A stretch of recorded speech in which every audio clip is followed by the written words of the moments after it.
And many a times, two different labels are given for the same activity of the same individual. For example, more than 60 years back, when we were ruled by the Britishers, when they were controlling India, there were certain Indians who were fighting for their freedom. These group of Indians, by the British government, they were labeled as terrorists. But those same people, by the common Indians, we call them as patriots, as freedom fighters. Same individual, same activity, two different labels. One group is calling them a terrorist, the other group is calling them freedom fighters, patriots. Same individual, same activity, two different labels. Therefore, before you give a label, you have to try and find out what is the reason that the person is giving the label. If you agree with the British government that Britain had a right to rule over India, you would call all these people as terrorists. But if you agree with the view of the common Indians that the Britishers came to India to do business, they had no right to rule over us, then you would call these people as freedom fighters. Same people, same activity, two different labels.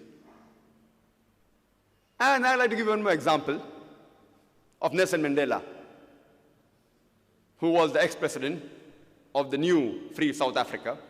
And we know that by the previous government, the white apartheid government, they called Nelson Mandela earlier as a terrorist. And they imprisoned him in Robben Islands for more than 25 years. But the same person, by the indigenous South Africans, they called him as a hero. Same person, same activity, two different labels.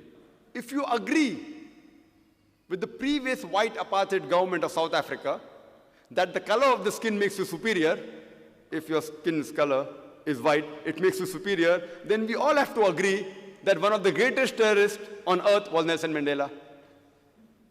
But if you agree with the view of the South Africans, the original inhabitants of South Africa, that the color of the skin does not make you superior, or same as is mentioned in the Quran, in Surah Hujurat, chapter 49, verse number 13, it says, Ya ayyuhan nasu inna khalaqnakum min zakarin wa unsa wa ja'alnakum shu'uban wa qaba'ila lita'arafu. Inna akramakum indallahi atqakum. Inna Allah alimun kabir. O humankind, we have created you from a single pair of male and female, and have divided you into nations and tribes, so that you shall recognize each other, not that you shall despise each other. And the most honored in the sight of Almighty God is the person who has taqwa. The criteria for judgment in the sight of Almighty God is not color of the skin, it's not sex, it's not wealth, but it is taqwa, it is righteousness, it is piety, it is God consciousness. So if we agree with the view of the Quran, and as our beloved Prophet Muhammad said, he said in the farewell pilgrimage, in the Hajjatul Wada, he said that no Arab is superior to a non-Arab. Neither is a non-Arab superior to an Arab. No white man is superior to a black, neither is a black man superior to a white, except by virtue. So if you agree with the view of the Quran and the saying of the beloved Prophet Muhammad, you would not call Nelson Mandela the terrorist, but you would call a person who's fighting for his rights. Therefore, before any person gives any label to any individual for any of his act, we have to first analyze for what reason is he doing the act.